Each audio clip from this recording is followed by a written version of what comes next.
touche. Sinon, les effectifs continuent de se réduire. Période de raréfaction budgétaire. Et ce, quel qu'en soit le gouvernement au pouvoir.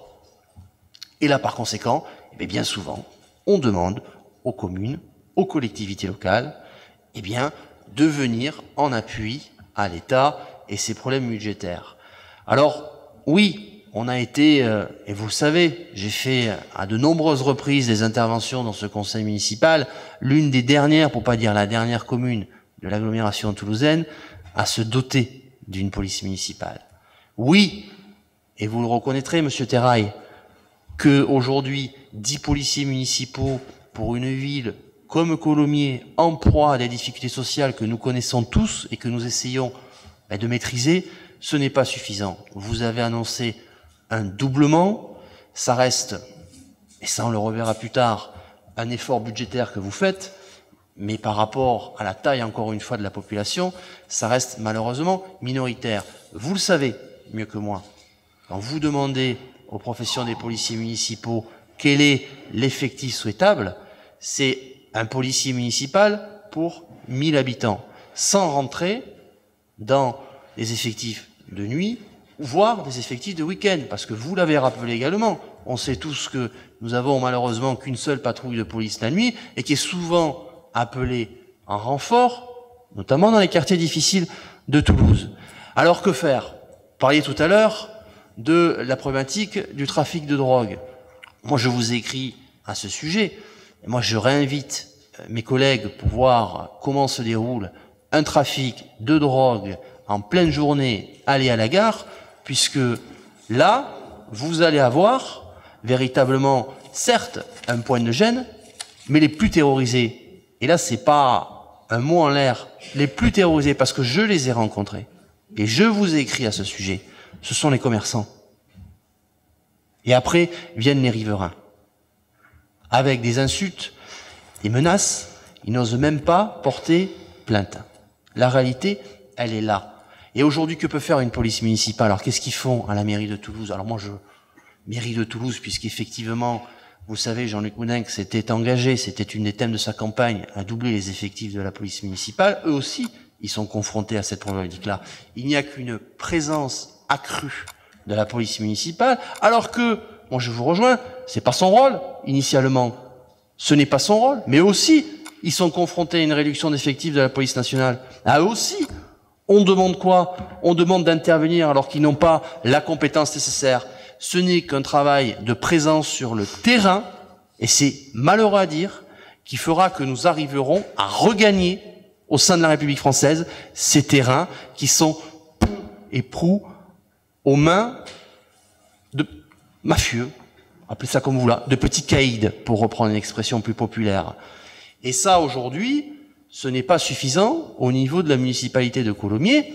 Vous avez fait un effort, mais pour nous qui reste insuffisant. Je vous ai même écrit pour vous demander combien aujourd'hui d'interpellations avaient été faites sur ce point-là par la police municipale depuis un certain nombre de mois. Vous m'avez répondu 2 interpellations. Donc, si vous voulez, nous vous soutiendrons dans les efforts en matière de sécurité. Nous l'avons toujours fait à travers nos votes. Mais pour nous, on arrive un peu en retard. Voilà. Je vais donner la parole à Monsieur Terrail, mais bon, vous ne faites, Monsieur Laborde, que répéter en boucle exactement ce qu'a dit Monsieur Laurier, qu'il avait d'ailleurs écrit dans son mail. Donc vous n'apportez strictement rien au débat.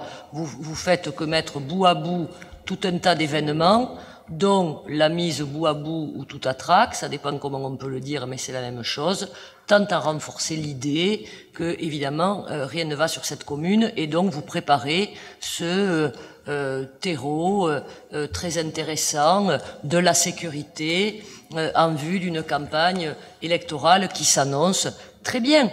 Chacun et on sera dans la surenchère. Qui dit mieux que 20 policiers municipaux? Qui dit mieux que 40?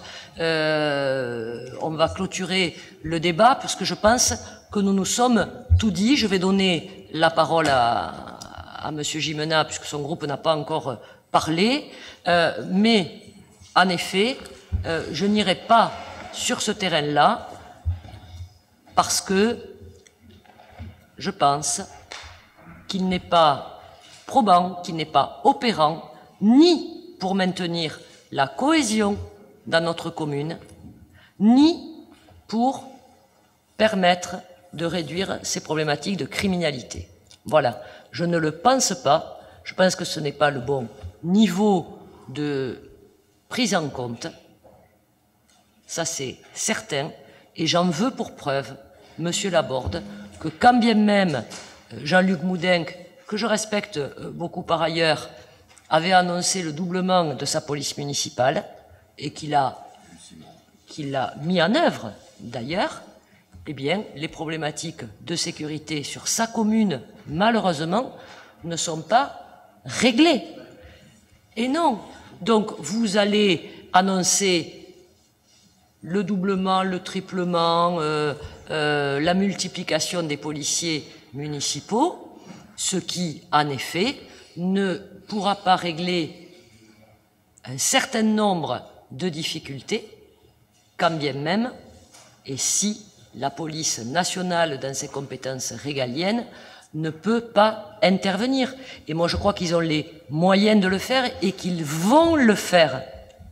Donc, je ne veux pas aller plus loin dans cette polémique, parce que je compte sur la police nationale pour faire son travail.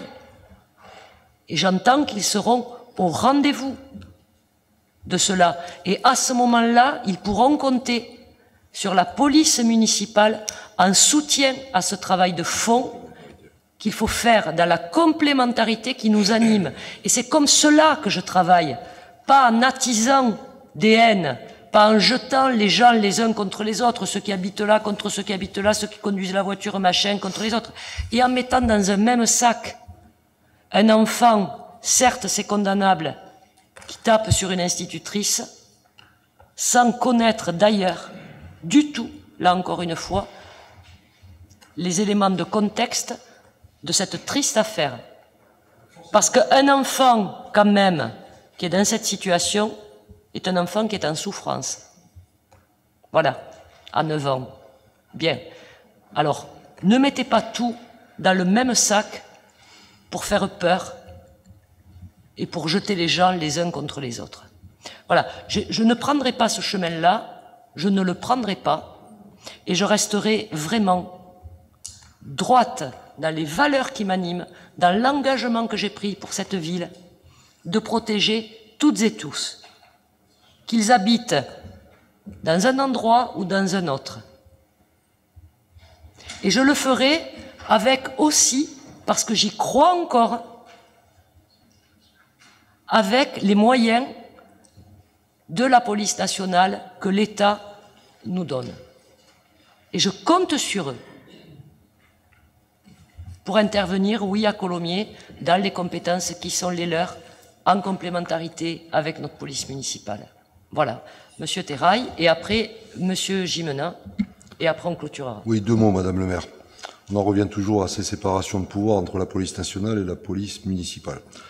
Il vous faut savoir, et je l'explique, puisque j'ai mené 3 cellules de veille la semaine dernière, des réunions avec tous les représentants de comités de quartier, les conseils citoyens, à qui j'explique exactement l'état des lieux de la ville de Colomiers, sans rien cacher. Je suis heureux que Monsieur Laborde voie un peu de temps en temps ce qui se passe à Colomiers. J'y vis et j'y passe mes journées, en ayant exercé au commissariat. Donc j'ai un regard très particulier sur la ville, et bien évidemment, on sait ce qui se passe sur la ville.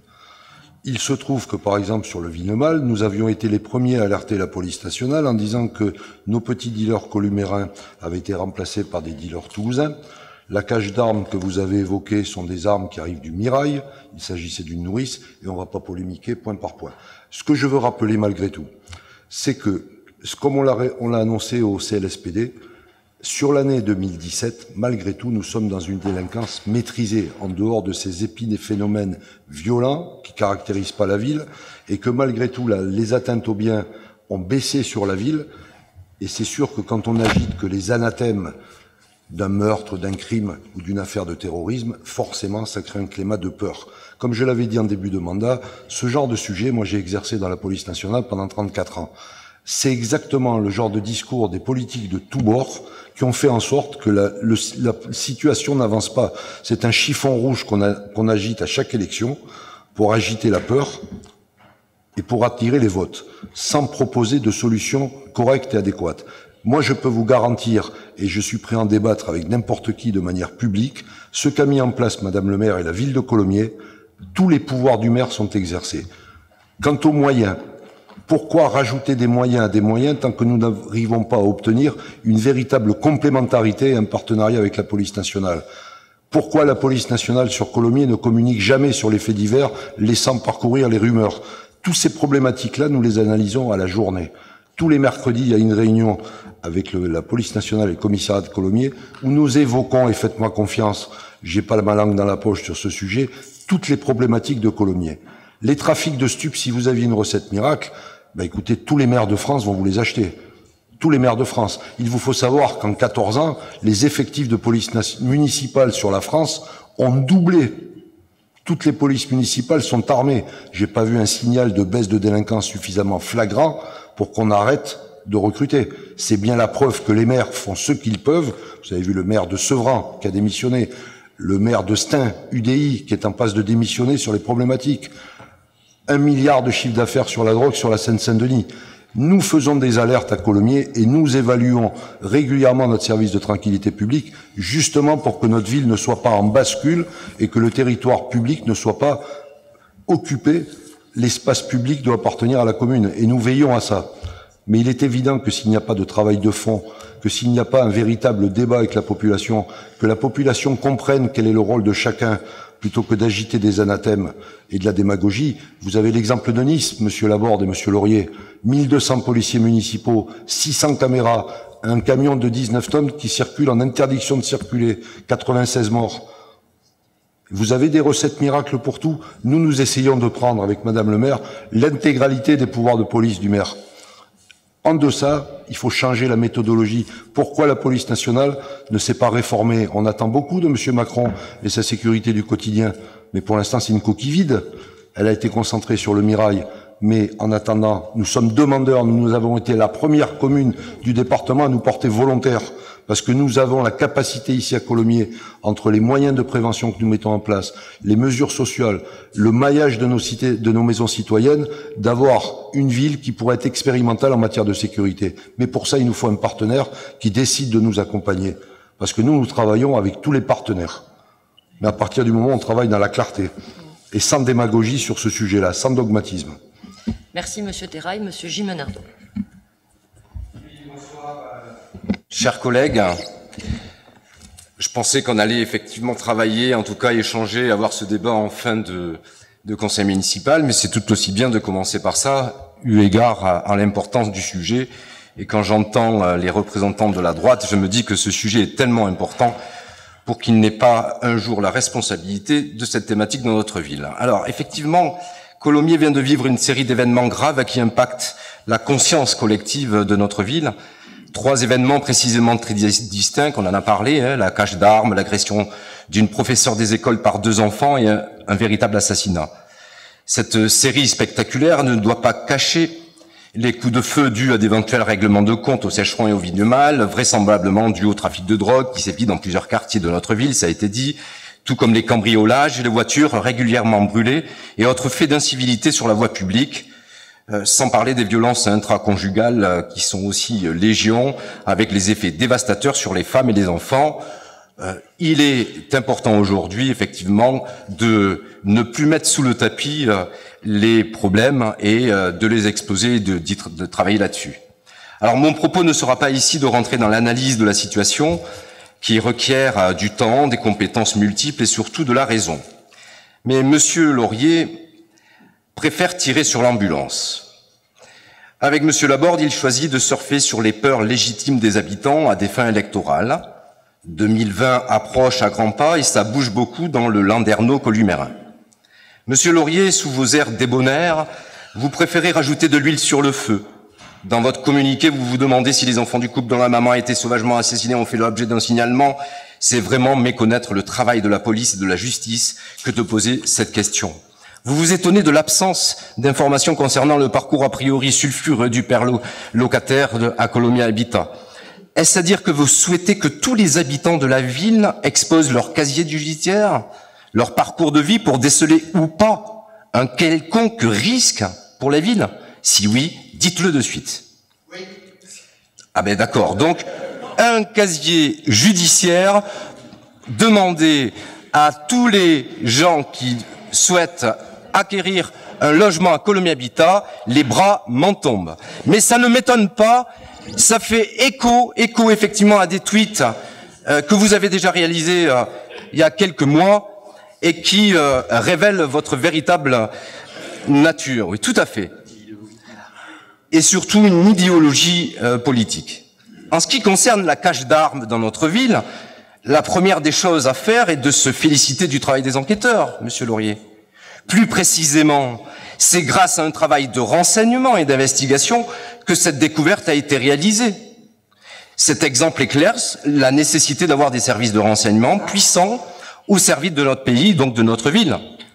Et se poser la question des raisons qui poussent à ce qu'effectivement émergent des nourrices. 1500 € par mois pour cacher des armes, quand vous n'avez pas beaucoup de fric, eh bien effectivement, malheureusement, comment? Je dis pas que c'est normal, mais de poser cette question. Il y a 1500 € qui a été donné par mois pour qu'effectivement les réseaux puissent cacher leurs armes. Mais en tout cas, félicitez-vous du travail de la police, là. Vous ne l'avez pas fait. Mais à ce stade, il est utile de rappeler tout d'abord à Monsieur Laurier que son ex-idole, Monsieur Sarkozy, est à l'origine de la suppression, en tout cas de votre parti, de plus de 12 000 suppressions de postes de policiers. Nous aurions aimé entendre à cette époque sa désapprobation. Il est utile de rappeler encore et encore que les municipalités ont été dans l'obligation, et ce, malgré les baisses de dotation, de créer, quand elles le pouvaient, des polices municipales. Un transfert de charges considérable au moment où les amis de M. Laurier ne cessent de tirer à boulet rouge sur les effectifs dans la fonction publique territoriale. Il ne se passe pas un conseil municipal sans qu'on vous entende là-dessus. Il est utile et surtout honnête, de dire que le risque zéro n'existe pas. Ça a été dit, Monsieur Terrail vient de le dire, le risque zéro n'existe pas. Londres, la ville la plus camérarisée du monde, n'a pas empêché les attentats meurtriers ni l'augmentation de la délinquance. À Toulouse, je me rappelle les discours sur la sécurité en 2014, où le maire d'alors était présenté comme laxiste, comme vient de le dire en dehors du micro Monsieur Fury, laxiste. Oui, tout à fait. Et le sentiment d'insécurité n'a pas baissé avec le changement de majorité. Non. Il existe toujours des règlements de compte, des réseaux organisés de distribution de drogue et des morts par balle à Toulouse. Regardez bien les statistiques. Non, Monsieur Laurier, vous ne gagnerez pas les prochaines élections en faisant peur. Vous ne gagnerez pas les élections en faisant peur. Même sans faire peur. Notre groupe Vivre mieux à Colomiers ne tombera pas dans ce piège de la surenchère. Nous préférons construire avec les Colombiens et tous les acteurs de la sécurité, mais aussi de la prévention, un arsenal de réponses. Pour nous, le droit à la sécurité de chacun est un droit fondamental. Mais ce droit à la sécurité, avec une obligation de résultat à tous les étages, apparaît finalement comme un fantasme. Il y a peut-être une tolérance zéro, mais il n'existe pas de risque zéro. Vous pourrez mettre une caméra dans tous les trous de serrure de la ville, un policier derrière chaque habitant. Vous ne ferez pas disparaître le risque. Bon sang. Colomiers a pris certes du retard, et en cela, c'est de la responsabilité de ceux qui gouvernent la ville. Vous l'avez dit, et nous, élus de l'opposition, nous produisons de la salive, mais nous n'avons aucune responsabilité, outre celle de citoyens engagés pour notre ville. En 2014, nous avions proposé la création de la police municipale, proposition présentée alors comme démagogique et illusoire, aujourd'hui plébiscitée. Mais nous avions aussi proposé la création de commissariats de quartier, la mise en place de voisins vigilants, d'une brigade équestre, d'une politique éducative forte. Bon, bref, c'est très complexe. Personne ne détient la vérité là-dessus. Ça a été dit. Car chacun doit ici savoir que la prochaine bombe qui va nous tomber dessus et la bombe démographique, avec une montée en puissance d'une jeunesse qui n'aura plus rien à voir avec les jeunesses de ces dernières années. Des jeunes désorientés, fragiles, manipulés facilement par des réseaux et qui ne croient plus à l'avenir d'une société qui ne donne plus de sens à nos vies. C'est cette bombe-là qui doit faire l'objet de toutes nos attentions au moment où les services sociaux sont en deçà des besoins et qu'il n'existe pas de projet majeur et novateur en la matière. Au contraire, le constat est peu flatteur et comme je l'avais déjà énoncé au nom de mon groupe, il manque des éducateurs de prévention spécialisés présents dans la rue, les cages d'escalier, dans les familles, mais aussi des APSEM dans les classes pour réaliser un travail de qualité avec les enfants et les jeunes, des agents au service d'un projet réellement ambitieux. Marcher sur les deux pieds, répression et prévention, ne pas être sur une surenchère d'une politique sécuritaire dont on sait que c'est encore une fois une illusion d'optique. Chers collègues, ne cachons pas la réalité. Travaillons à bras-le-corps pour que Colomiers soit exemplaire en matière de sécurité, sans tomber dans les caricatures et en ayant conscience encore une fois que le risque zéro n'existe pas. C'est à une obligation de moyens à mettre en œuvre qu'il nous faut travailler. Personne ici, encore une fois, ne détient la vérité. Après les événements dramatiques, Madame la maire, nous aurions aimé effectivement un rassemblement au-delà de nos étiquettes politiques, simplement pour discuter, échanger, éventuellement vous accompagner.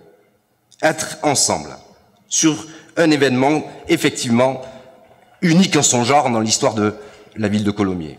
Quoique, si on regarde certaines archives, il y a eu des choses graves aussi en son temps. Mais permettez-moi de vous dire que votre communiqué de presse était quelque peu maladroit, me semble-t-il, et vous m'avez appelé, comme sans doute vous l'avez fait effectivement avec tous les responsables de groupe. Vous m'avez appelé pour une invitation à de la retenue, ce à quoi je vous ai répondu que j'y souscrivais, et vous n'avez vu aucune communication de notre groupe qui avait vocation à mettre de l'huile sur le feu. J'ai mis simplement sur Facebook que la justice et la police fassent leur investigation, un truc dans ce genre-là. Mais c'était pour moi important d'exprimer, d'avoir la possibilité de mettre en place finalement pour demain une méthode qui permette à tous les acteurs, y compris nous, d'être dans la capacité, la possibilité d'exprimer nos ressentis.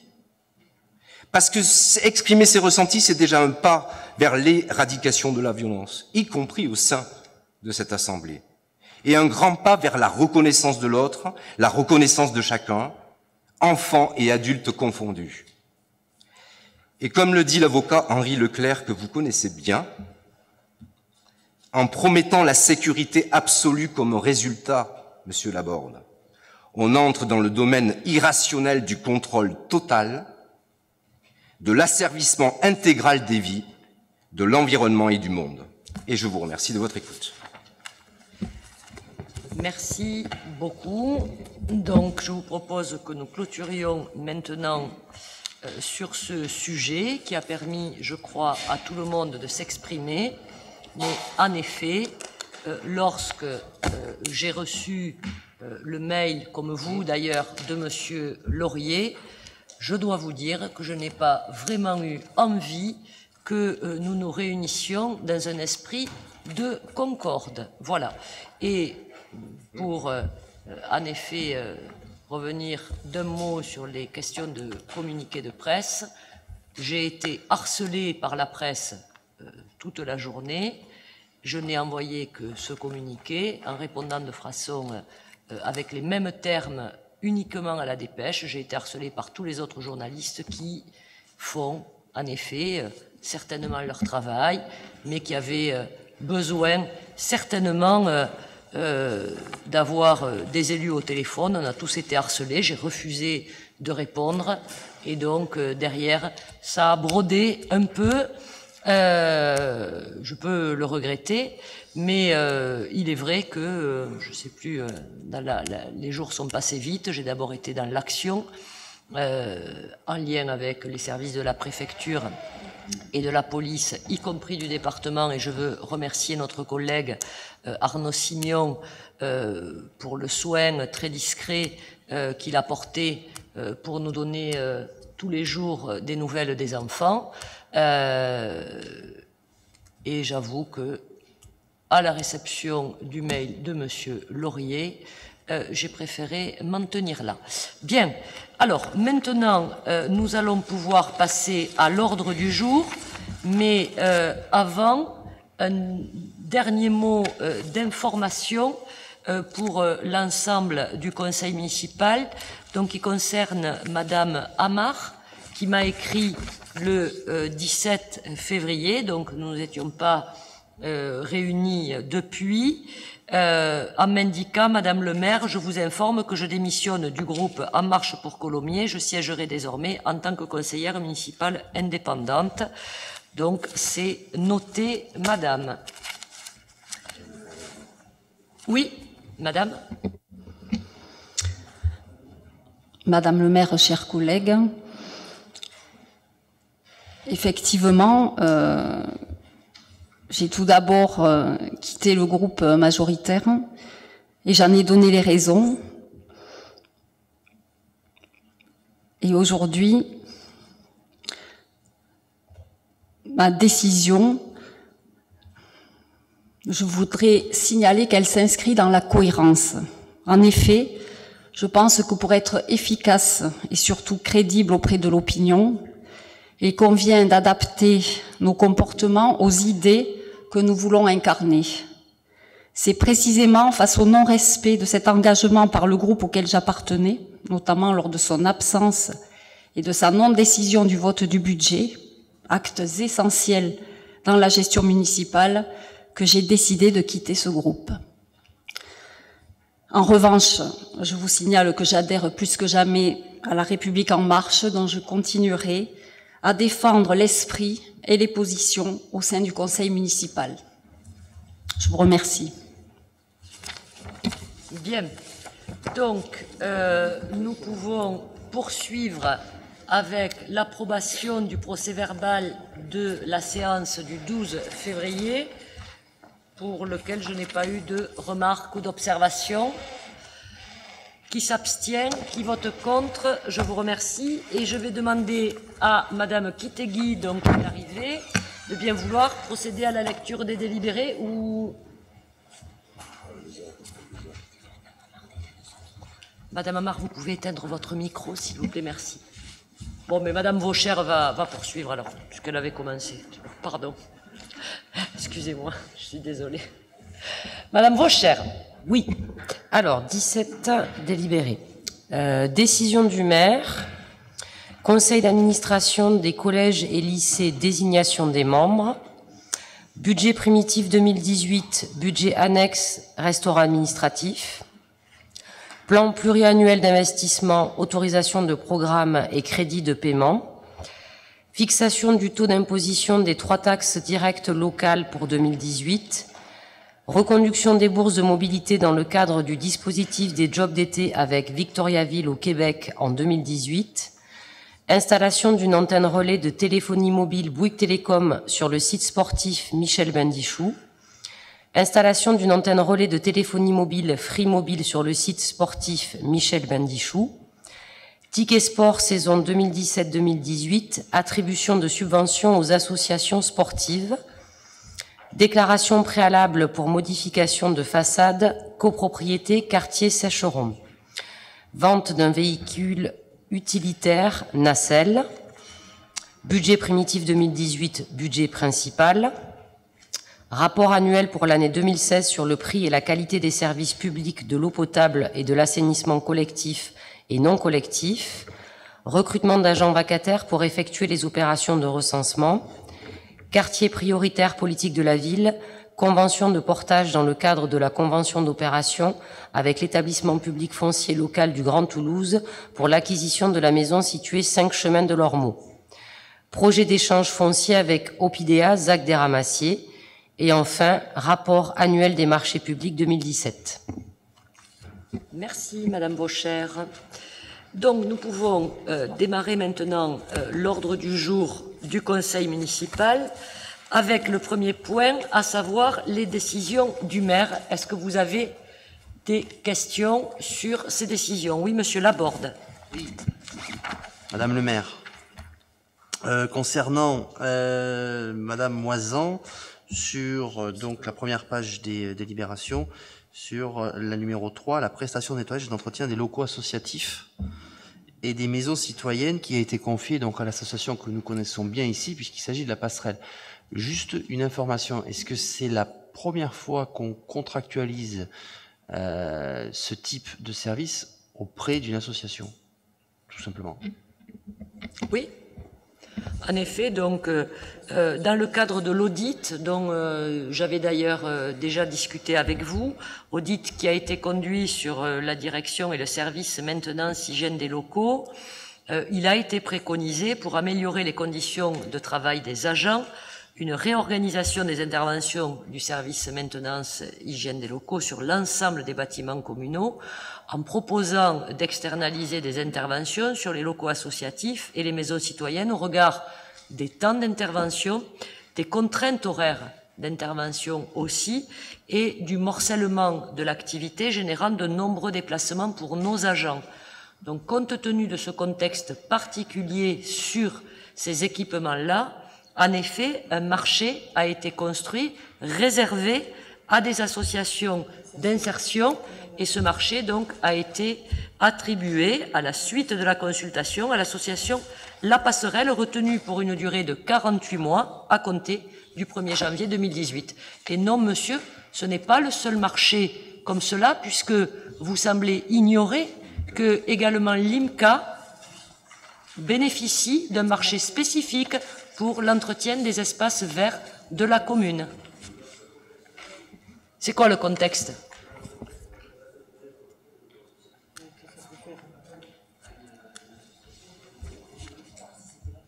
Si vous voulez. Voilà, si vous voulez, oui. Mais ce n'est pas la première fois, en effet, que nous faisons appel à des sociétés d'insertion pour un certain nombre de prestations, en tenant compte, en effet, d'un équilibre entre nos agents municipaux et les spécificités du service dans un certain contexte donné, qui a été révélé ici et que donc nous avons souhaité mettre en place. Et c'est donc la direction de la maintenance de l'hygiène des locaux qui est chargée du pilotage, en effet, de ce marché. D'autres questions ? Je mets donc aux voix ces décisions du maire. Qui s'abstient, qui vote contre. Je vous remercie. Et on passe au chapitre des finances avec l'approbation du compte administratif 2017, le budget principal, à l'absence de Monsieur Briançon, donc, qui est en déplacement à l'étranger. Je vais demander à Monsieur Simion de rapporter ce point tout autant que d'animer le débat.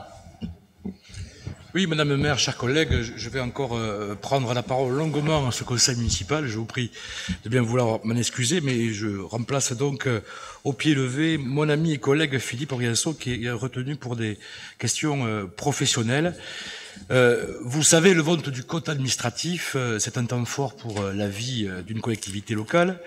Il retrace l'ensemble des dépenses réelles de la commune et des recettes encaissées sur un exercice budgétaire, et il traduit les réalisations effectivement menées tant en fonctionnement qu'en investissement, et permet d'apprécier ainsi aussi la santé financière de la collectivité.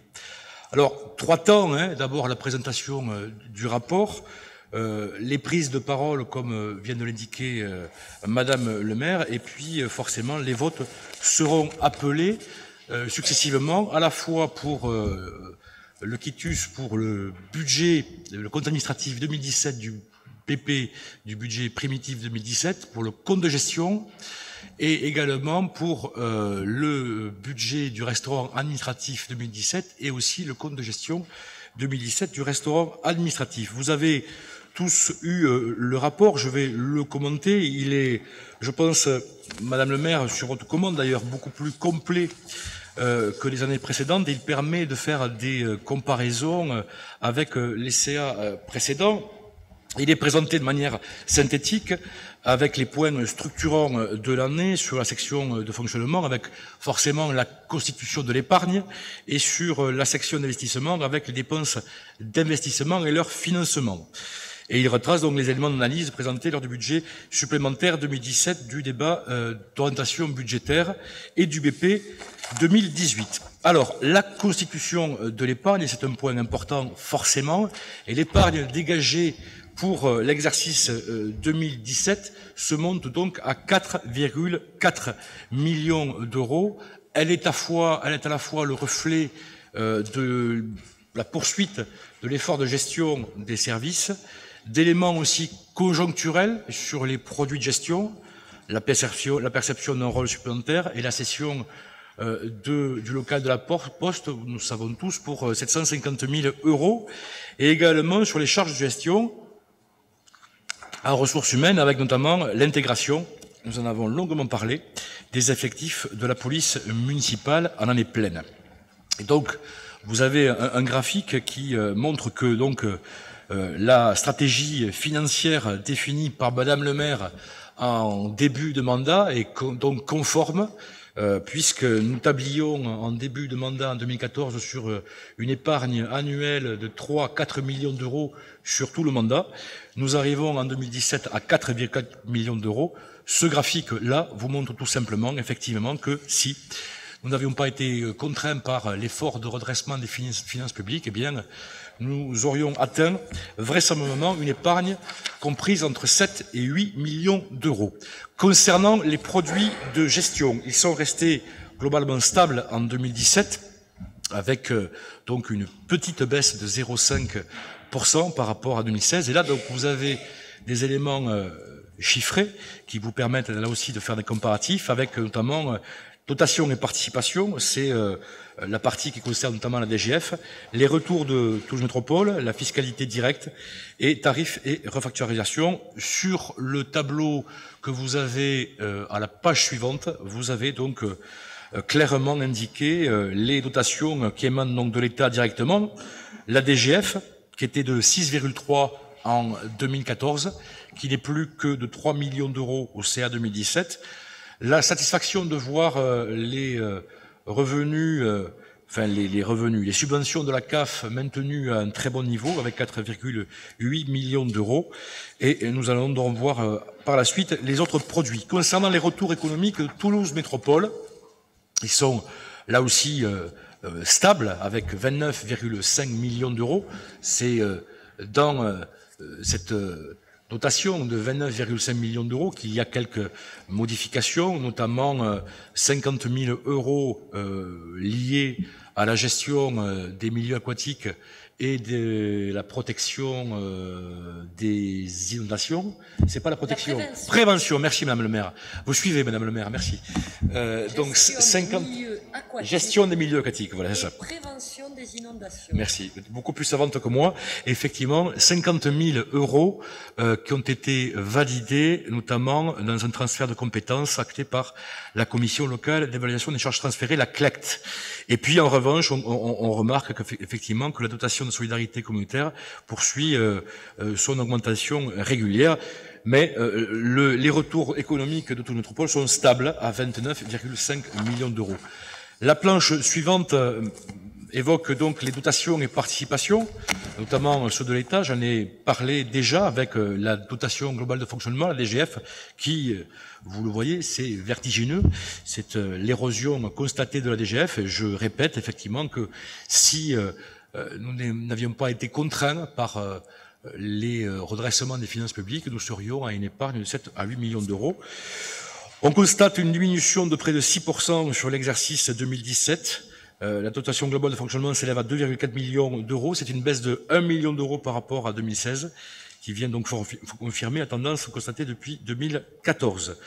On note, je le redis, c'est important dans nos budgets, la stabilité des subventions accordées par la caisse familiale, 4,8 millions d'euros pour 2017. Et Madame le maire, si je peux me permettre, nous serons extrêmement attentifs aux négociations qui interviennent actuellement entre l'État et la CNAF, la Caisse nationale des allocations familiales, dans le cadre de la convention d'objectifs et de gestion. C'est un point important qui sera normalement conclu en juin 2018. D'autres participations, notamment celle de la région Midi-Pyrénées-Occitanie et du conseil départemental de Haute-Garonne. Concernant la fiscalité, c'est un point intéressant. On remarque que la fiscalité qui a été perçue sur le territoire de la ville de Coulommiers est de peu ou prou 103 millions d'euros, 102,8, j'arrondis. Comparons avec l'an dernier, puisque l'an dernier, ce chiffre atteignait 94,5 millions d'euros, donc plus 8,3 millions d'euros de fiscalité perçue sur le territoire de la ville de Coulommiers. Évidemment, la part prépondérante est prise et revient à Toulouse Métropole, tandis que la part perçue par la commune représente maintenant à peine 15%. Ce qui est intéressant de voir dans le graphique que vous avez au tableau, c'est que la CET, la contribution économique et territoriale de Toulouse Métropole, augmente très sensiblement, puisqu'elle est de 32,3 en 2017, elle était de 24,9 en 2016, donc il y a une vraie dynamique qui est forcément engrangée par la métropole. Qu'il y a un transfert, certes, Madame le maire, qui ne nous profite pas directement.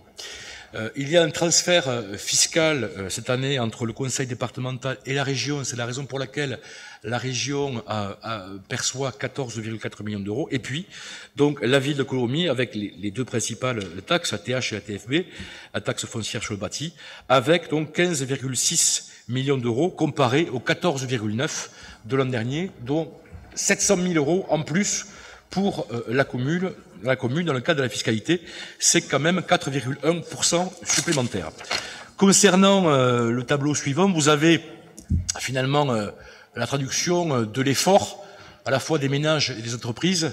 On constate que 2/3 des ménages contribuent, et puis on remarque également l'augmentation de la contribution des entreprises pour 6 millions d'euros. Et le tableau ci-dessus, peut-être qu'il va arriver, présente effectivement les évolutions de la fiscalité depuis 2014, avec, vous le voyez ici, les 4,1% de fiscalité supplémentaire pour la ville de Coulommiers pour l'année 2017. Concernant les tarifs et refacturations, les produits perçus sont en légère baisse, dirons. Voilà, le produit de tarif intègre notamment la forte fréquentation de nos services, notamment sur le secteur périscolaire, qui a progressé de 400 000 euros sur les 4 derniers exercices. Alors là aussi, un petit graphique intéressant qui permet de voir que finalement tout est stable. Bon, il y a une petite baisse au niveau de la crèche. Bon, c'est dû en partie à une contrainte donc des règles de la CAF qui font la différenciation entre les heures constatées et les heures effectives. C'est intéressant à savoir. Composition des refacturations par secteur. C'est ce que réalisent nos services pour les autres services publics et qui donnent droit donc à une refacturation. Donc nous constatons une baisse de 800 000 euros constatée sur 2017. Elle est liée forcément à l'impact à l'année pleine de la clôture du budget annexe transport qui a entraîné forcément une diminution plus importante que l'an dernier des refacturations tant sur les frais de gestion courants, on parle des fluides notamment, l'essence, que sur les charges en ressources humaines. Concernant les autres produits, bien évidemment, toujours très attendu, les droits de mutation, qui était à un niveau très élevé sur le CA 2016, qui reste malgré tout très élevé avec 1,3 million d'euros, et puis la TLPE, dont on voit là aussi l'évolution, dont on voit surtout qu'elle est stable, à 400 000 euros, la taxe locale sur la publicité extérieure. Je rappelle, c'est important de le dire, Madame le maire et chers collègues, que parmi les près de 858 commerçants et commerces actifs, 648 sont exonérés de TLPE compte tenu du seuil de taxation à 12 mètres carrés. Ça représente quand même 75% des commerces de la ville, c'est important.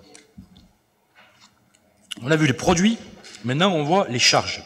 Donc les charges de gestion, là aussi, un tableau intéressant qui permet de faire des comparaisons avec donc 60,5 millions d'euros concernant les charges de gestion, où nous retrouvons donc les charges de gestion courantes, les ressources humaines, les subventions versées notamment. Je vous fais remarquer que nous étions à 60,6 millions d'euros de charges de gestion au CA 2014 et que nous sommes à 60,5 millions d'euros.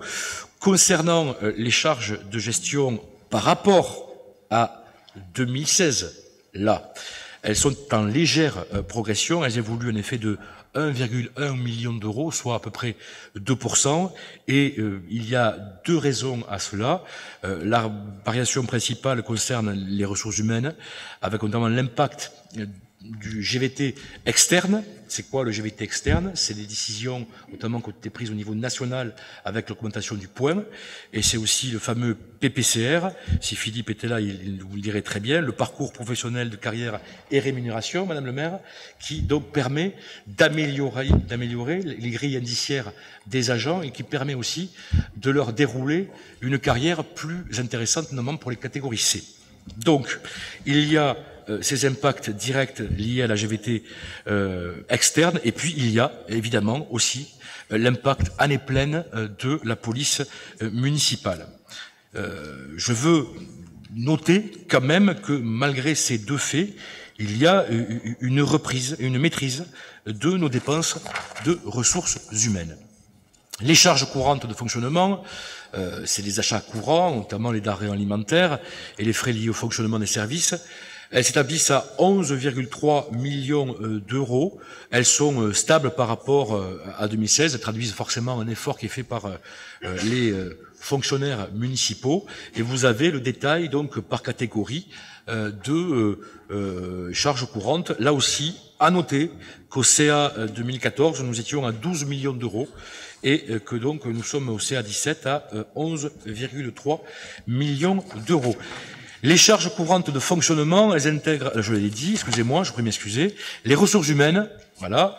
Je vais répéter un petit peu ce que j'ai dit, puisque le montant de ce budget passe de 42,3 à 43,8. Ce résultat, il est impacté, je l'ai déjà dit, par la mécanique du GVT externe et par les effets constatés en année pleine en 2017 de l'effectif de la police municipale recruté en décembre 16 et aussi au recrutement des chauffeurs de bus au SMTC en août 2016. Notons que ça traduit également les efforts de gestion et d'organisation engagés par les services. Vous avez ici l'évolution des effectifs qui est sûrement beaucoup plus lisible sur vos feuilles que sur les écrans. Et sachons que nous sommes, concernant les évolutions d'effectifs, à moins de 1000 agents au sein de la ville de Colomiers. Concernant les participations et subventions, stabilité, une petite évolution à la hausse de 200 000 euros, là aussi. La subvention au CECA, c'est un point important. Elle se monte à 1,5 million d'euros. C'est le plus haut niveau enregistré depuis 2014, confirmant ainsi la progression constante depuis 3 ans, confirmant aussi l'engagement de la collectivité en matière d'accompagnement social, de maintien à domicile des personnes âgées et de prise en charge de la dépendance de nos aînés. Donc 1,5 million d'euros de subventions d'équilibre versées au CECAS. Et puis vous avez aussi un tableau extrêmement intéressant qui montre la répartition de la charge du CECAS pour donc les 4 CA. Et sur 2017, nous constatons que forcément c'est l'année la plus importante, notamment pour l'EHPAD, l'établissement d'hébergement de la personne âgée dépendante Anne Lafont, avec qui représente 62% du budget total du centre communal d'action sociale. En conclusion, et en tenant compte de ces produits de gestion et de ces charges de gestion, et en tenant compte de l'ensemble de ces éléments, notre épargne de gestion de 4,5 millions d'euros, diminuer des intérêts de la dette de l'ordre de 100 000 euros, permet de conserver donc une épargne brute de 4,4 millions d'euros. Et je rappelle que, Madame le maire, votre objectif en début de mandat était d'avoir une épargne entre 2014 et 2020 de entre 3 et 4 millions d'euros. Nous sommes dans les objectifs. Concernant les dépenses d'investissement 2017 et leur financement, il faut noter que le taux de réalisation est de 64%. Ces dépenses d'investissement s'articulent principalement autour des investissements réalisés pour la rénovation des groupes scolaires, les travaux engagés sur le patrimoine bâti communal, notamment en matière de mise en accessibilité pour les personnes en situation de handicap, et la mise en œuvre, là aussi, une priorité qui est bien visible sur le plan budgétaire, mise en œuvre du projet de vidéo prévention. Vous avez en page 18 donc le tableau rappelant le PPI que nous avons voté ou pas au BP 2018, qui fait état donc de 75,8 millions d'euros jusqu'en 2020. L'ensemble de ces dépenses donc est financé par l'épargne dégagée en fonctionnement à hauteur de 4,4 millions d'euros, je l'ai déjà dit, ainsi que d'autres recettes, dont notamment les retours du fonds de FCTVA pour 916 316,85 €, les subventions du conseil départemental de Haute-Garonne dans le cadre du contrat de territoire, notamment pour 174 224,80 €, du Centre national pour le développement du sport, le CNDS, pour l'accompagnement du projet complexe Capitanie pour 265 408,28 €, le retour d'avance de la ZAC du Mâconnais à hauteur de 290 000 € et le produit de cession du local de la Poste pour 750 000 €.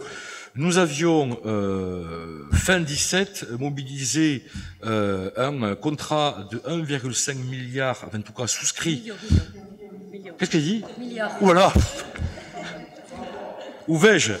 À la Banque Postale, et nous n'avons pas mobilisé, merci de me reprendre, nous n'avons pas mobilisé ce contrat, ce qui démontre que tout allait bien. Concernant l'endettement, eh bien, l'endettement, chers collègues, le stock de dette au 31/12/17 s'élève donc à 11,2 millions d'euros. Je vous fais remarquer que nous sommes à 243 € par habitant et que la moyenne des villes de même strate est de 1095 €. C'est quand même important d'avoir ça en tête. 243 € par habitant et 1095 en comparé. La structure de la dette, c'est comme l'an dernier, l'encours de la dette est indexé sur les taux variables à hauteur de 30% et sur les taux fixes à hauteur de 70%. Vous avez les tableaux du profil d'extension de dette. Vous avez également la répartition par les prêteurs. Et vous avez la capacité de désendettement, c'est quand même très important. C'est le plus important, effectivement, Madame le maire, puisque avec un encours de dette de 11,2 millions d'euros et une épargne au compte administratif 2017 de 4,4 millions d'euros, c'est pas compliqué. 11,2 divisé par 4,4, ça fait 2,5, 2,6. Donc ça veut dire que la capacité de désendettement de la ville de Coulommiers, elle se situe à 2,6 ans, soit un niveau qui est largement inférieur donc au premier seuil d'alerte prudentielle qui est fixé à 8 ans et il y a même un seuil fixé par le gouvernement à 12 ans, donc on y est très loin. J'aurais été complet, Madame le maire, si je ne vous disais pas qu'il faut donc prendre acte du compte administratif 2017, dont le détail est exposé ci-dessus dans la note de synthèse, de constater les identités de valeur avec les indications du compte de gestion relatives au report à nouveau, aux résultats d'exploitation de l'exercice et au fonds de roulement du bilan de sortie, au débit et au crédit porté à titre budgétaire aux différents comptes. Je m'excuse, mais c'est très formel, de constater la situation arrêtée au 31/12/2017 des autorisations de programme et des crédits d'équipe de paiement, les fameuses APCP, de reconnaître la sincérité des restes à réaliser, d'arrêter les résultats définitifs tels que résumés ci-dessus, d'approuver le compte de gestion établi par le receveur, dont les écritures sont en conformité avec le compte administratif, d'autoriser l'affectation du résultat compte tenu de l'excédent de fonctionnement de 3 160 603,66 € comme suit, lors du vote du budget supplémentaire 2018, 3 132 735,84 € au compte R 1068 affecté en réserve en recette d'investissement pour couvrir le besoin de financement de la section d'investissement, 27 867,32 € en report de fonctionnement au compte R 002 en recette. Les restes à réaliser seront repris en dépenses et recettes d'investissement, tout comme le déficit d'investissement spécifiquement au compte D001 pour 2 349 746,18 €, d'approuver le compte de gestion établi le 25 janvier 2018 pour le budget annexe des transports. Madame le maire, je voulais également, chers collègues, vous dire que du point de vue technique, on peut une nouvelle fois, et comme les années précédentes, louer le travail des services de la ville pour leur professionnalisme et la qualité du travail effectué, parce que ce compte administratif est d'abord le résultat du travail des agents municipaux et on peut les saluer. Concernant ce point, je vais enchaîner, si ça ne vous pose pas de problème, sur l'approbation du compte administratif, où l'on voit tout simplement que les produits... Qu'est-ce que j'ai dit? Du restaurant administratif, pardon. J'ai bouffé les mots. Les produits issus des ventes de repas se montent à 244 592,04 et donc la subvention d'équilibre de l'année 17 versée par le budget principal s'élève à 64 910,10 € pour couvrir donc ce budget annexe de 309 502,14 €. Voilà. Et puisque je n'ai pas encore assez pris la parole, je vais poursuivre, puisque Madame le maire, vous n'avez pas, hélas, droit à la parole, et je vais appeler, s'il y en a, au terme de cette présentation, exhaustive, je l'escompte, mais rapide malgré tout, les prises de parole, s'il y en a, avant que nous appelions les votes.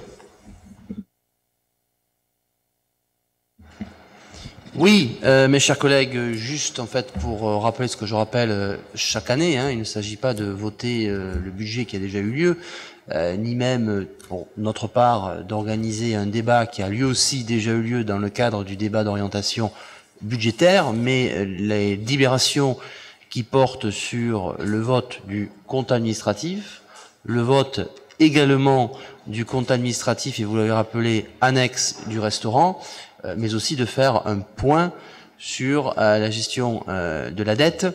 Ces documents-là prouvent la véracité des chiffres qui nous est proposés et qui sont concoctés, si j'ose dire, par les services administratifs. Et j'en profite aussi pour saluer le travail rigoureux et notamment de la supervision de tout cela par le DGS, Monsieur Coste.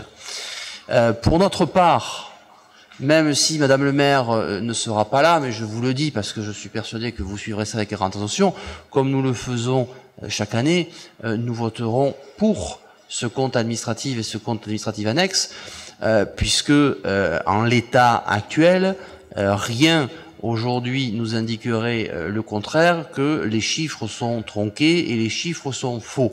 Voilà, ce genre d'accusation est trop grave et je fais confiance au service de la mairie.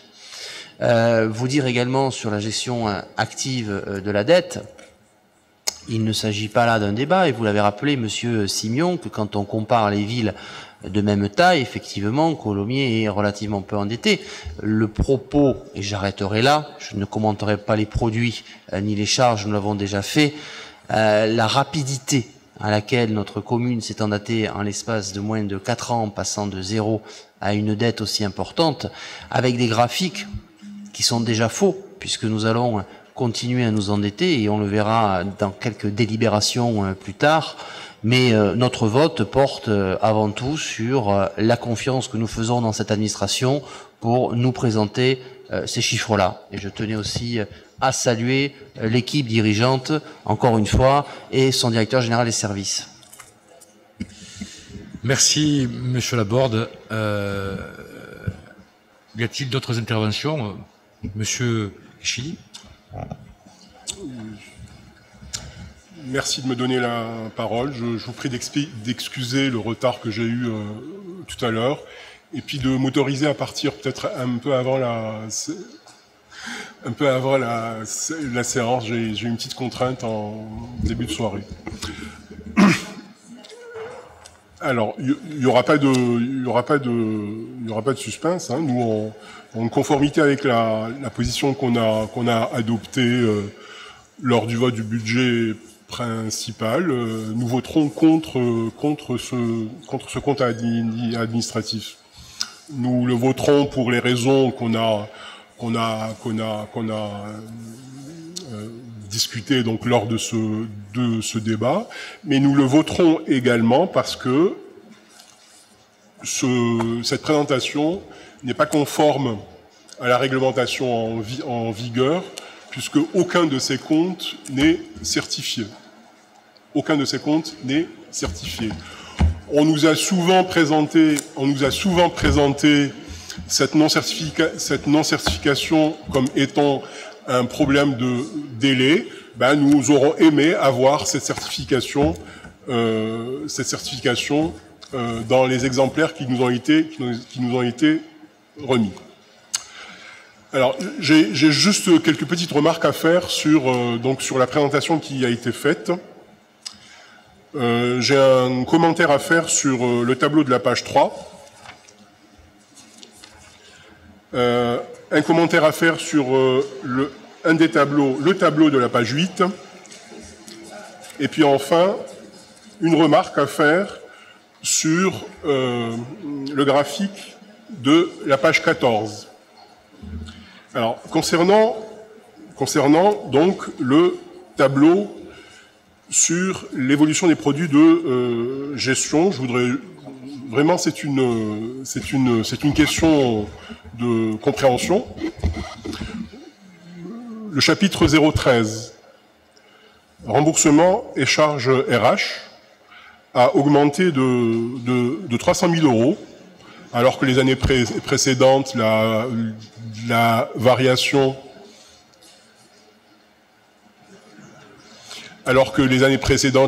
était de plus ou moins 100 000 euros. Là, en 2017, ça a augmenté de 300 000 euros. Juste, qu'est-ce qui justifie ce triplement d'une variation de 100 000 euros constatée les années précédentes? Page 3.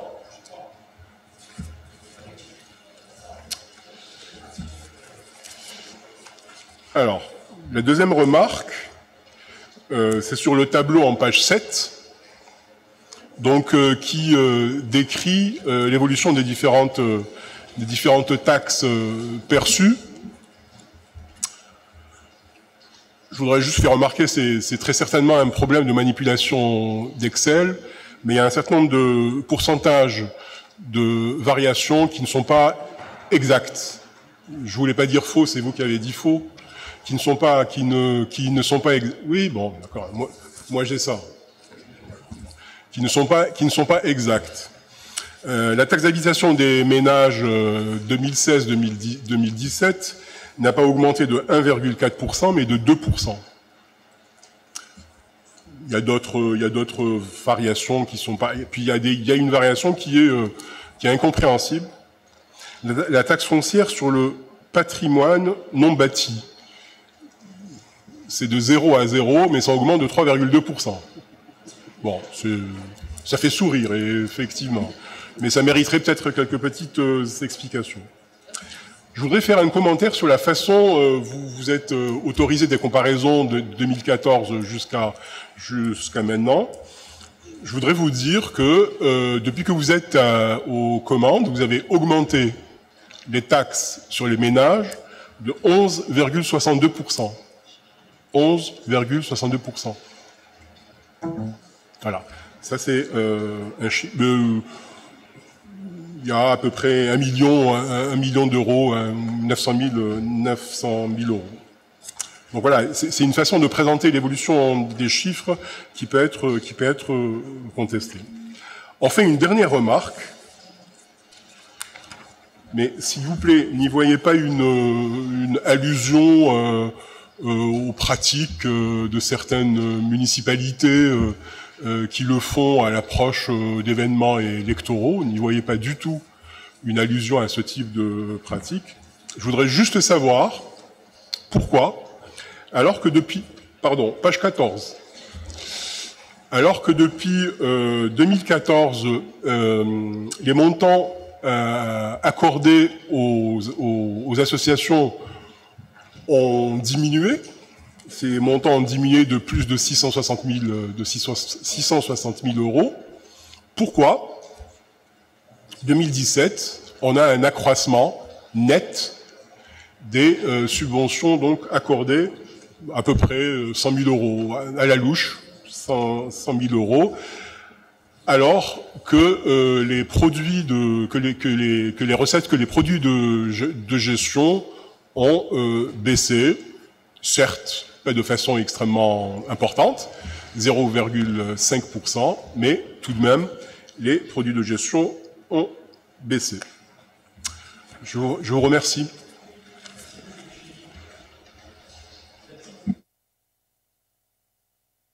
Est-ce qu'il y a d'autres interventions? Monsieur Laborde.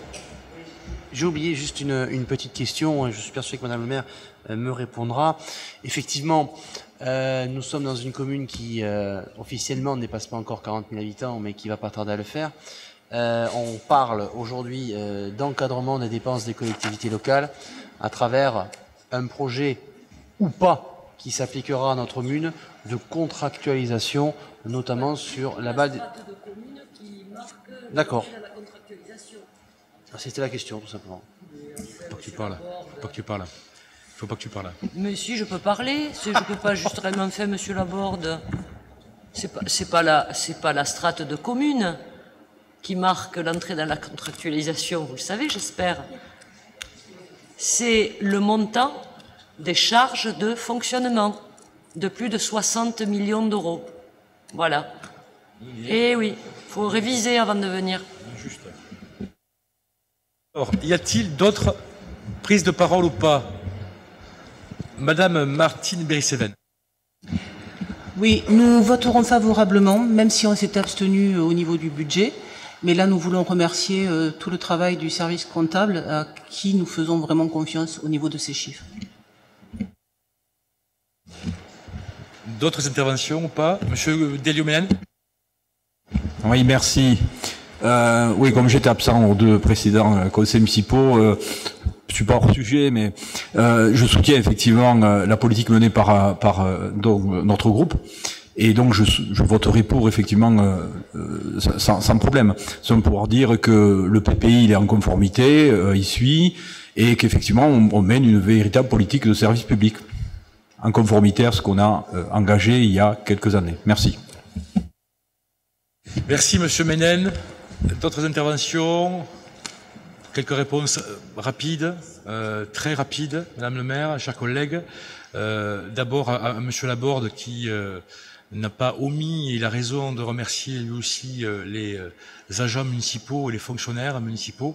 Moi je veux remercier Madame le maire aussi quand même, parce que quand il y a une direction, une volonté politique, c'est aussi cela qui imprime au niveau des agents municipaux et de la fonction publique.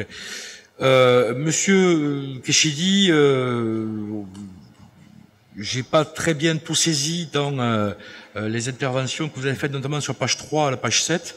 Donc peut-être pourrez-vous m'en reparler. Néanmoins, je veux quand même vous dire que concernant les certifications, nous sommes passés à la certification électronique et que ces documents vous ont été adressés par mail ou par par mail avec la certification électronique. Donc il faut que vous vous y référiez. C'est certifié de manière électronique et de manière numérique. Voilà, il n'y a plus la signature du monsieur comme ça là sur les documents. Donc c'est un point, un doute en tout cas qui est levé pour vous. J'espère en tout cas. Concernant les impôts. Monsieur Coste va venir vous le montrer. Voilà. Si. Eh bien oui. Dernière page, monsieur. Mais vous le voyez, non? Monsieur Angle, c'est écrit. C'est écrit. La dernière page, vous le voyez? Monsieur Akour-Loussen, inspecteur des finances publiques, ADRFIP Mini-Pyrénées, et le service, monsieur Angle, inspecteur divisionnaire FIP hors classe. C'est écrit. Alors, à moins que vous n'ayez pas une version qui soit certifiée numériquement. Vous l'avez, monsieur? Parfait.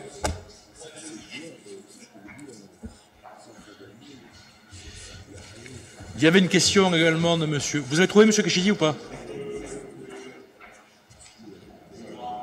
Si, c'est grave, c'est important. Et si vous posez un problème quand même qui nous met pas en cause, mais bon, si, c'est important. Oui, Ça s'appelle une certification numérique. Prenez le micro, monsieur Kishidi. Enfin, on va pas. Non. Je ne vois pas de traces de certification électronique. Voilà, c'est tout. Très bien. Concernant ce que vous évoquez comme des augmentations, je finis juste, hein, avant d'appeler le vote. Concernant votre interrogation sur l'augmentation de 100 000 € des associations, j'ai là un document effectivement très précis qui nous indique qu'il y a eu en 2017 des subventions, et pour certaines d'entre elles nouvelles, parce qu'il y avait une nouvelle démarche qui est engagée, notamment avec la remixerie pour 30 000 €, avec l'OCAS pour 30 000 €. Il y a eu une augmentation de 10 000 € pour l'USC Omnisport. Il y a eu une augmentation de 15 000 € pour l'USC Basket, de 23 000 pour la SSP Rugby Pro, pour les spectambules de 8 000 € pour leur fête des 20 ans, et également un accompagnement plus important pour le SAVIM, le service d'aide aux victimes. Donc tout cela fait 100 000 €, mais il n'y a pas de visée électoraliste, parce que voilà, c'est pas 100 000 € quoi, qui dénoterait une volonté politique de faire des choses que vous pensez que nous ferions. Je vous ai dit de ne voir aucune allusion à cette volonté. Parfait. Page 3. Bien, au terme... Sur la page 3, s'il vous plaît. Non, sur la page 3. Sur la page 3, j'ai pas saisi totalement votre... Vous parliez de 300 000 € d'écart. J'ai pas saisi totalement votre question, monsieur Keshidi. Si vous pouviez la reformuler.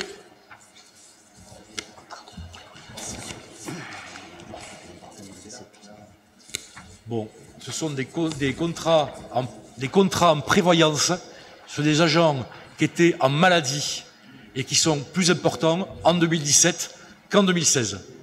Voilà. Ouais, c'est effectivement ce que j'avais compris, parce que vous pensez bien qu'on se renseigne un peu, qu'on prépare les conseils, et c'est effectivement un poste qui est généralement affecté à l'absentéisme, pour pallier à l'absentéisme et donc au congé de maladie. Est-ce que c'est significatif à ce que vous nous dites que en 2017 il y a eu plus d'absentéisme et d'employés municipaux qui ont été malades? Est-ce que c'est ce que ça veut dire? Quand on passe de 100 000 de variation à 300 000, c'est pas rien, c'est une augmentation de 300%. Je ne suis pas en capacité de répondre à cette question, mais je ne pense pas qu'il y a eu une augmentation. Voilà. Non, je ne pense pas. On a un absentéisme.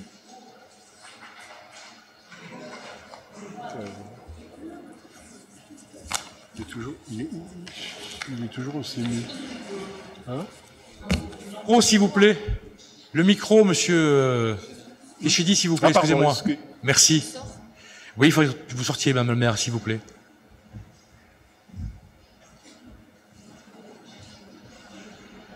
Bien. Au terme de la présentation de ce rapport, de ces rapports, de ces prises de parole, je vais donc à présent rappeler les votes.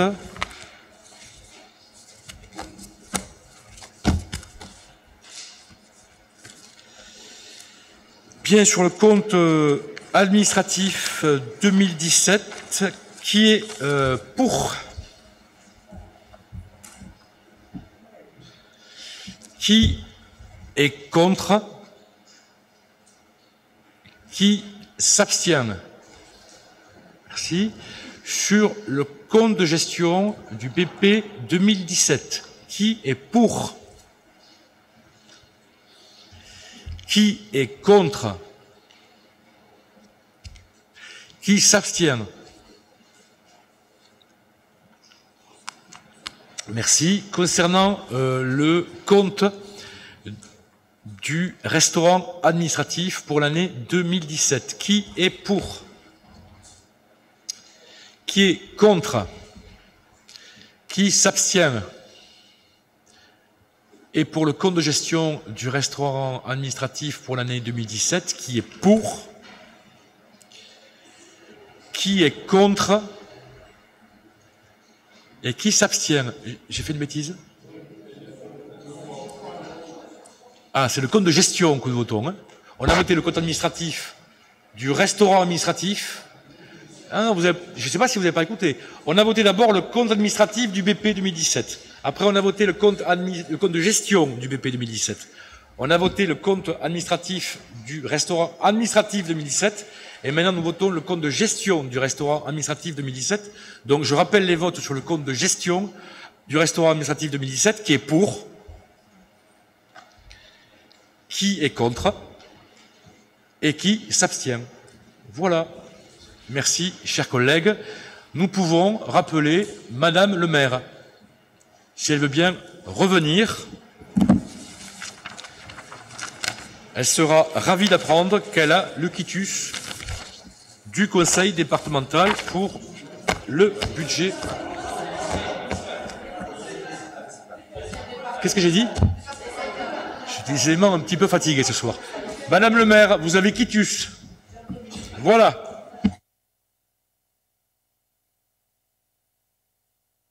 Merci donc pour votre travail à toutes et à tous, et à mon tour, je remercie bien sûr l'ensemble des services municipaux qui, évidemment, et comme vous l'avez toutes et tous souligné, sont bien sûr d'un grand professionnalisme et d'une grande rigueur et sont en situation, bien sûr, et se mettent à votre disposition, comme ils l'ont fait encore récemment, pour répondre à toutes vos questions. Alors, nous poursuivons sur le chapitre des finances avec le point suivant qui concerne la gestion active de la trésorerie et de la dette.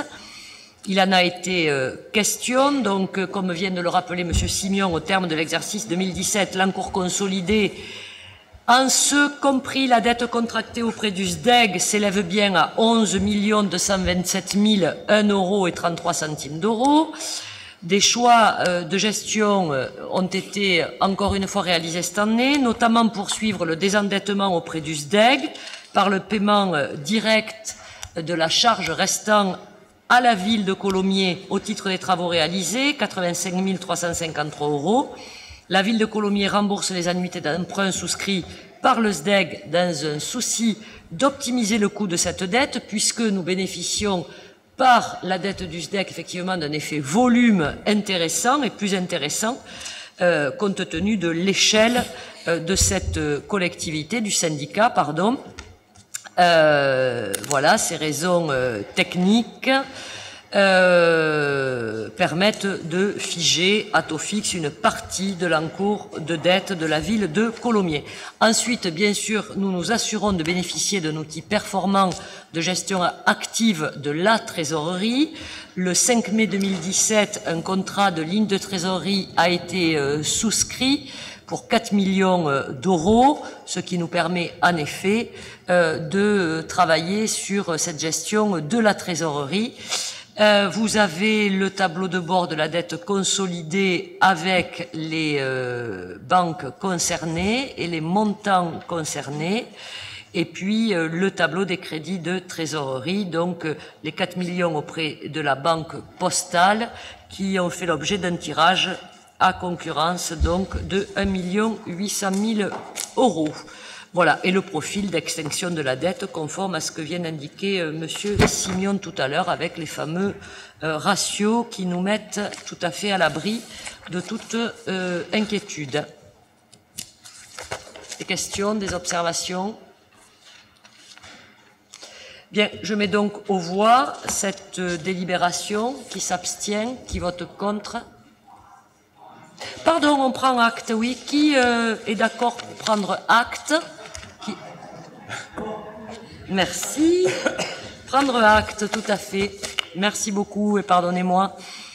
Nous poursuivons sur le chapitre des finances. Madame le maire?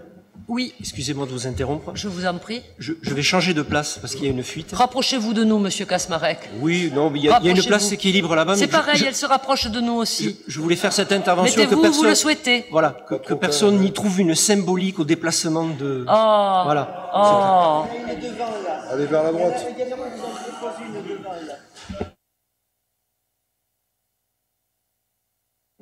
Je vous rassure, je vous rassure d'ailleurs, parce qu'on vient de subir un violent orage, et donc j'ai demandé à ma directrice de cabinet de se renseigner auprès des services de la sécurité civile, de savoir s'il n'y avait pas de difficulté, si on avait une alerte particulière.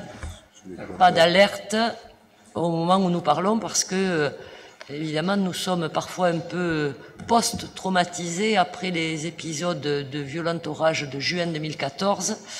Et donc, je m'informais de savoir s'il n'y avait pas de problématique particulière dans la ville. Bon, il semblerait que non, au moment où nous parlons. Bien, la délibération suivante, donc, concerne les tarifs de la gymnastique municipale, et c'est monsieur Pierre Vergnol qui nous en parle. Merci, Madame le maire. Cette actualisation d'environ de 2% des tarifs de la gymnastique municipale a pour but de prendre en compte les nouvelles augmentations de coûts liés à l'activité, telles que les fluides ou les salaires. Donc je vous laisse le soin de prendre connaissance des tarifs qui sont indiqués sur cette délibération. Il est à noter que malgré cette augmentation applicable aux tarifs, ces derniers restent largement inférieurs à l'offre associative. Donc ils ont demandé au conseil municipal d'approuver les nouvelles propositions de tarifs applicables à compter du 1er juin 2018 pour la période 2018-2019. Merci beaucoup, monsieur Vergnol. Des questions sur ces tarifs? Je mets aux voix. Qui s'abstient? Oui, pardon.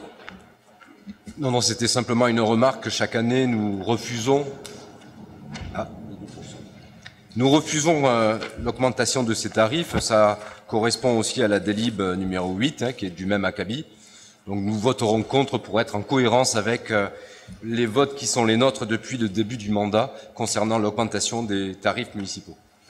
Bien, je rappelle néanmoins, et je continue de vous rappeler, que l'augmentation de ces tarifs intègre aussi la question des ressources humaines et permet aussi de prendre en compte l'évolution, même si elle est parfois non suffisante, de nos charges de ressources humaines et notamment de l'évolution liée au CAP ou bien sûr à nos collaboratrices et collaborateurs. Voilà, merci beaucoup. Je mets donc aux voix sur la délibération numéro 5. Qui s'abstient? Qui vote contre? C'est adopté, je vous remercie. Madame Kluskar-Martinato pour l'indemnité représentative de logement des instituteurs. Oui, Madame le maire, merci. Donc, le comité des finances locales fixe, comme chaque année, le montant unitaire national de la dotation spéciale instituteur. Le statut des instituteurs prévoit en effet soit la mise à disposition d'un logement de fonction, soit le versement de cette indemnité par la commune sur laquelle ils interviennent. La ville de Colomiers ne compte qu'un seul instituteur qui n'a pas souhaité bénéficier de logement de fonction, puisque la ville en dispose de 8. 3 aujourd'hui sont occupés par des professeurs des écoles. Merci Madame Kluskar. Donc j'acte du départ de Monsieur Kéchidi qui donne pouvoir à Monsieur Gimena. Je vous remercie. Des questions sur cette délibération strictement formelle? Qui s'abstient, qui vote contre? Je vous remercie.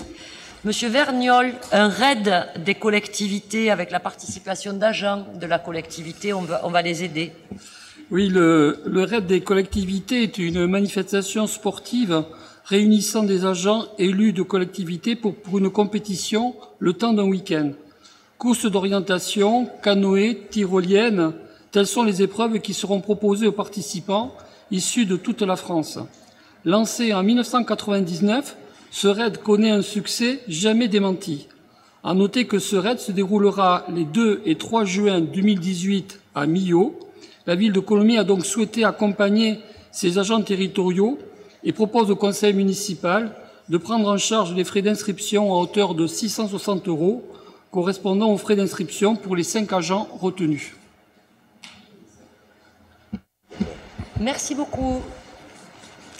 Bien, eh bien, on va leur souhaiter en tout cas bonne chance pour ce raid. Des questions, des observations? Qui s'abstiennent, qui votent contre? Nous suivrons leur évolution. Monsieur Vattan, la modification de la grille tarifaire du conservatoire.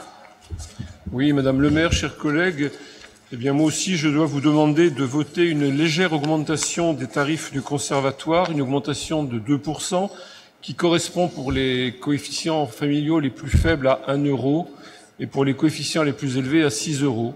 Ajoutez que, encore cette année, nous sommes bien en deçà des tarifs pratiqués par les communes voisinantes.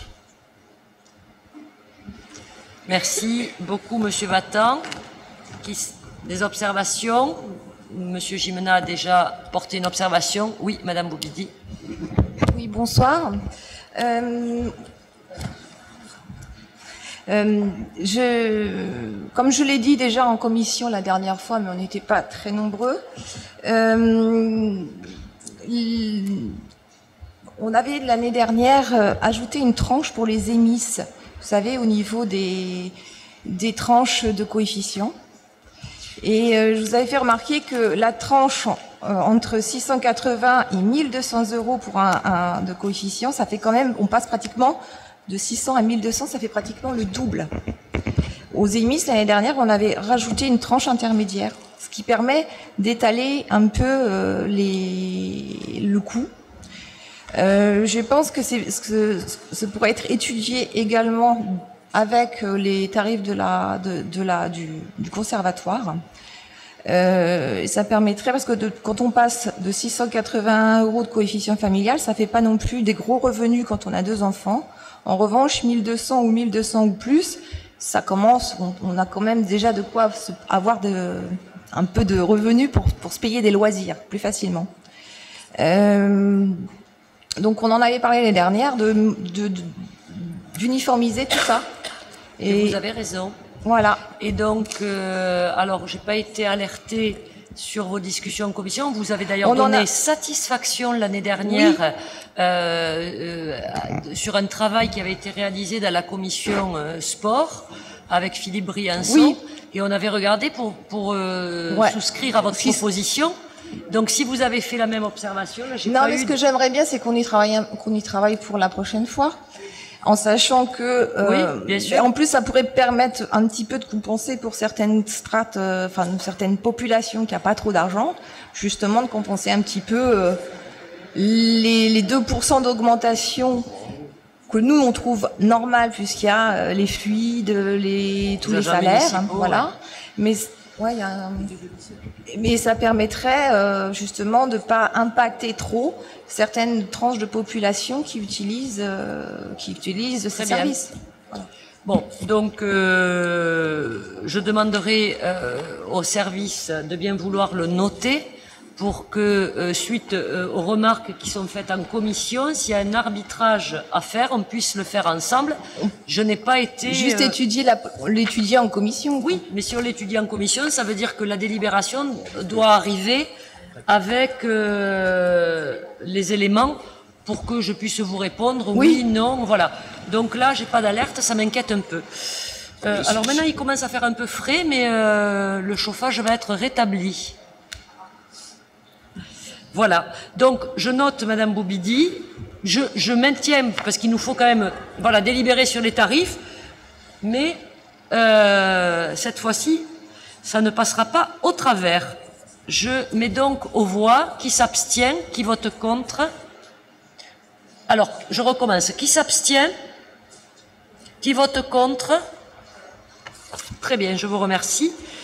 Monsieur Vattan, la délibération habituelle, un résumé pour le festival de la bande dessinée, le concours des jeunes talents. Oui, effectivement, c'est une délibération qui date de 1996, puisque depuis cette période, le festival de la bande dessinée organise un concours de bande dessinée qui s'appelle le concours Jeunes Talents, qui est un concours national et qui délivre donc des récompenses pour 3 catégories, les kids de 5 à 12 ans, les teenagers 13-17 ans, les seniors, 18 ans et plus. Et donc des prix sont décernés pour chacune des catégories, avec des chèques lire pour le premier prix à hauteur de 150 €, le deuxième prix de 100 € et le troisième prix de 70 €.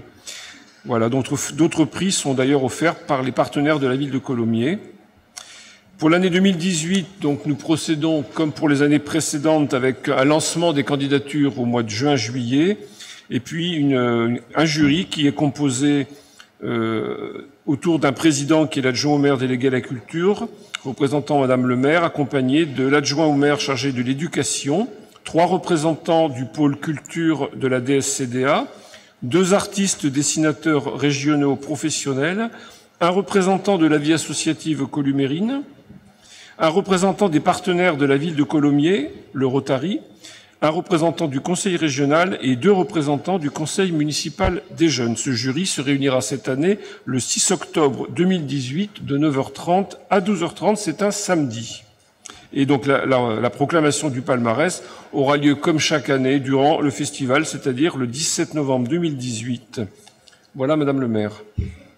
Merci, Monsieur Vattin. Des observations, des questions? Je mets aux voix. Qui s'abstiennent? Qui vote contre? Je vous remercie. Je vous propose de traiter encore le chapitre des ressources humaines et après, nous ferons une courte pause, par exemple, pour nous laisser le temps de souffler un petit peu et puis nous reprendrons nos travaux.